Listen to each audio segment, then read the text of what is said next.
Kazi ya uwanja wa Dodoma inaendelea. Mkandarasi kwa sasa ameshafika 2.7%.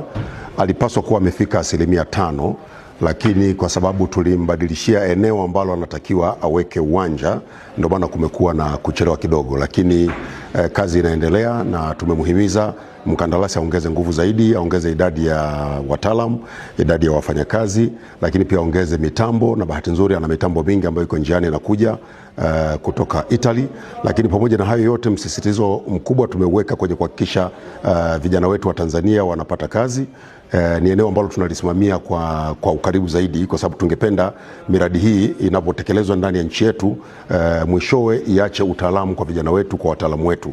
Tayari kuna mainjinia takriban 34, na kati ya hao mainjinia 27 ni wa Tanzania, wanaendelea kufanya kazi pale na wengine wengi wataendelea kuajiriwa.